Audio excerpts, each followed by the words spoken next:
स्वागत है सभी मित्रों का। मन से मुक्ति मोक्ष है इस पुस्तक के सातवें चैप्टर में है और उसका शीर्षक है मन ठहरे तो क्रांति।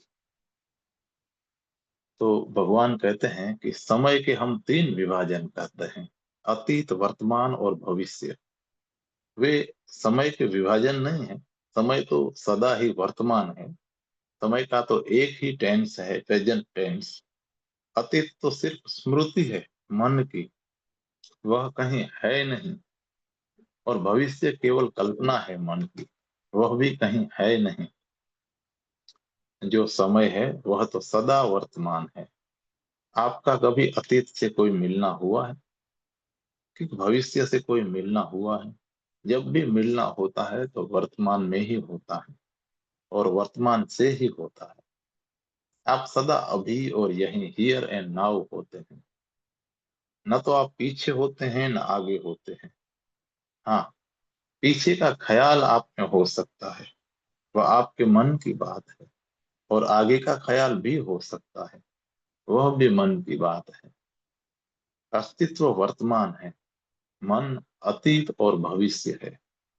एक और मजे की बात है, अस्तित्व वर्तमान है सदा और मन कभी वर्तमान नहीं है। मन कभी अभी और यही नहीं होता है। इसे थोड़ा सोचें। मन की पूरी प्रक्रिया तुम्हें समझनी होगी। मन का अर्थ ही होता है अतीत, जो बीत गया, उसके संग्रह का नाम है मन। वर्तमान क्षण का कोई मन नहीं होता। बीते सारे कल, उनकी छापें, उनके संसार, वही तुम्हारा मन है।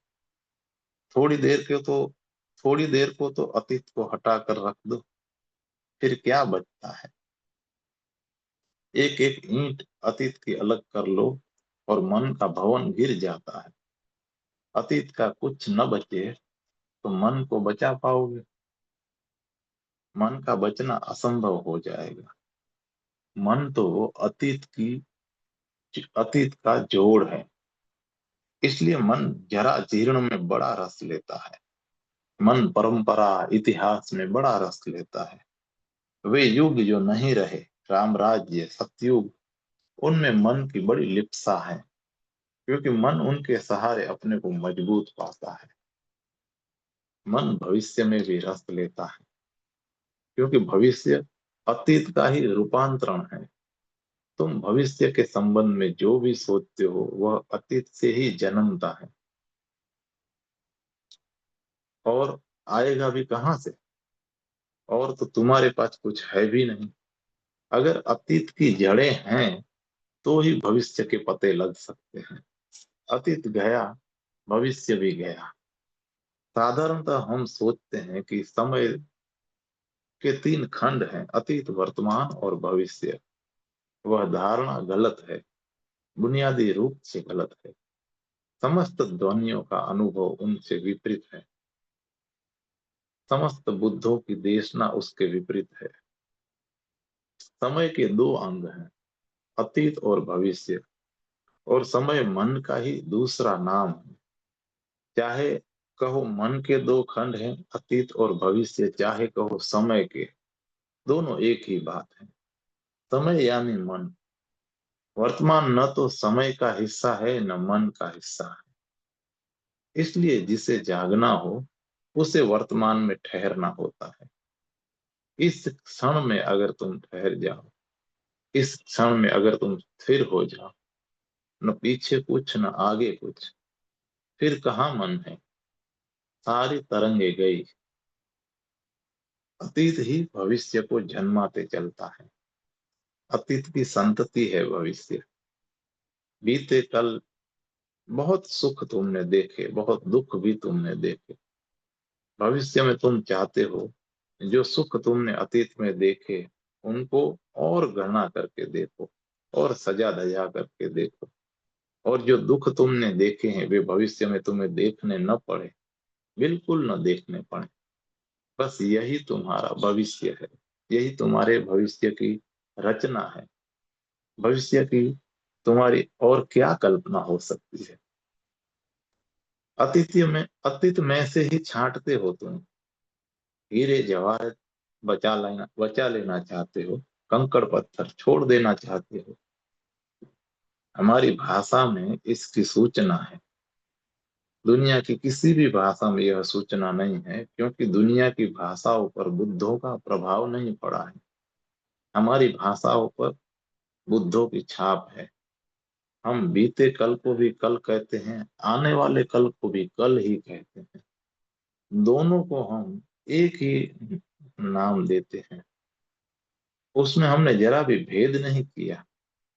दुनिया की कोई भाषा में दोनों के लिए एक ही नाम नहीं है। उसका कारण है, बीत गया वह भी कल है और जो आ रहा है वह भी कल है। दोनों अलग नहीं है। एक जा चुका है, एक अभी आया नहीं है। और मन दोनों में तैरता रहता है। मन अन अस्तित्व में जीता है। अगर आप पूरी तरह से यही होने की कोशिश करें, इसी क्षण में भूल जाएं सारे अतीत को जो हुआ है वह अब नहीं है, भूल जाएं सारे भविष्य को जो अभी नहीं हुआ है, सिर्फ यहीं रह जाएं वर्तमान में, तो मन समाप्त हो जाएगा। क्योंकि मन को या तो अतीत चाहिए दौड़ने के लिए, या भविष्य चाहिए, स्पेस चाहिए, जगह चाहिए। वर्तमान में जगह नहीं है। वर्तमान का क्षण इतना छोटा है कि मन को फैलने की जरा भी जगह नहीं है। क्या करिएगा?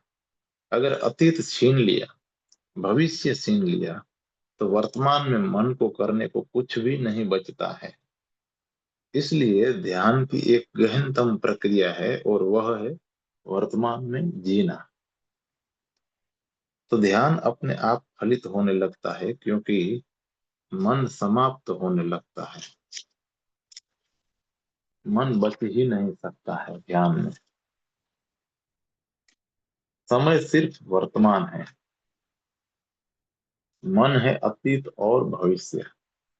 अगर आप साक्षी होंगे तो वर्तमान में हो जाएंगे।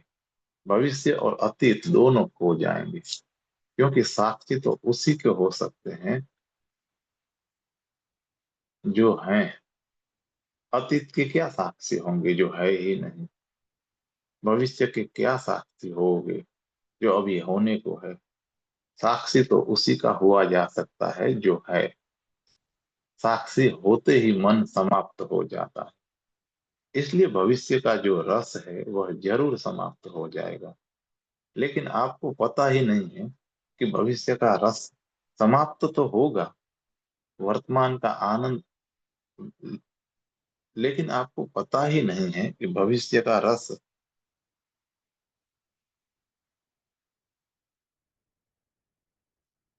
तो समाप्त होगा। वर्तमान का आनंद आपके ऊपर बरस पड़ेगा। और भविष्य का रस तो केवल आश्वासन है, झूठा आश्वासन। वह कभी पूरा नहीं होता। इसी चैप्टर में दूसरा विभाग है, दौड़ता हुआ मन और ठहरा हुआ मन। मन की दो अवस्थाएं हैं, एक दौड़ता हुआ मन, एक ठहरा हुआ मन। दौड़ता हुआ मन निरंतर ही जहां होता है वहां नहीं होता। ऐसा समझे कि दौड़ता हुआ मन कहीं भी नहीं होता। दौड़ता हुआ मन सदा ही भविष्य में होता है, आज नहीं होता, अभी नहीं होता, यहाँ नहीं होता। कल, आगे, कहीं और, कल्पना में, सपने में, कहीं दूर भविष्य में होता है। और भविष्य का कोई अस्तित्व नहीं है। अस्तित्व है वर्तमान का, अभी का, इसी क्षण का। जब मैं कहता हूं कि इस क्षण का, इतना कहने में भी वह क्षण वर्तमान का जा चुका। इतनी भी देर हुई तो हम वर्तमान के क्षण को चूक जाते हैं। जानने में जितना समय लगता है उतने में भी वर्तमान जा चुका होता है। एक क्षण हमारे हाथ में है अस्तित्व का, लेकिन मन सदा वासना में, भविष्य में होता है। भविष्य का कोई अस्तित्व नहीं है। इसलिए दौड़ता हुआ मन कहीं होता ही नहीं। जहां हो सकता है वहां होता ही नहीं, और जहां हो ही नहीं सकता है वहां होता है। वर्तमान में हो सकता था, लेकिन वर्तमान में दौड़ता हुआ मन नहीं होता। आप वर्तमान में दौड़ नहीं सकते, जगह नहीं है, स्पेस नहीं है। दौड़ने के लिए भविष्य का विस्तार चाहिए, वासना के लिए अनंत विस्तार चाहिए।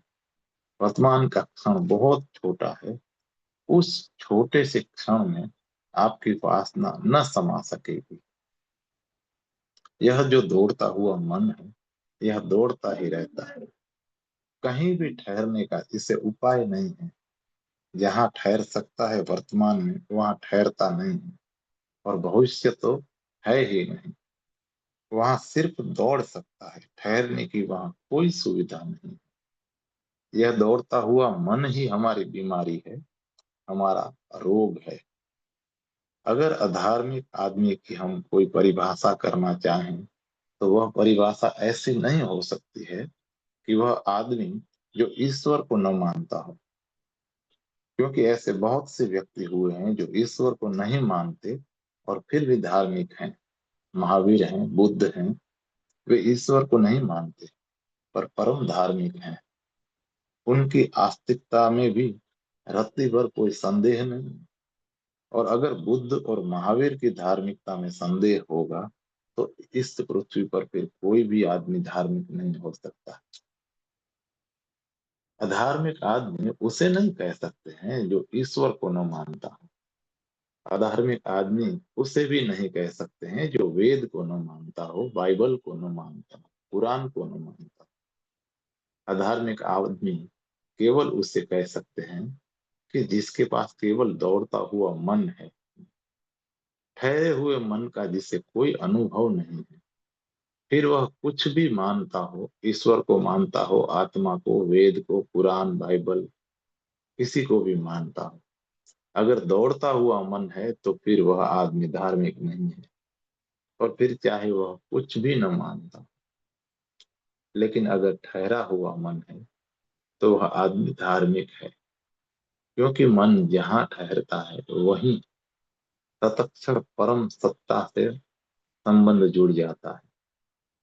हम उसे क्या नाम देते हैं, यह गौण बातें हैं। कोई उसे ईश्वर कहे, यह उसकी मर्जी है। और कोई उसे आत्मा कहे, यह भी उसकी मर्जी है। और कोई उसे कोई भी नाम न देना चाहे, यह भी उसकी मर्जी है। और कोई उसके संबंध में चुप रह जाए, यह भी उसकी मर्जी है।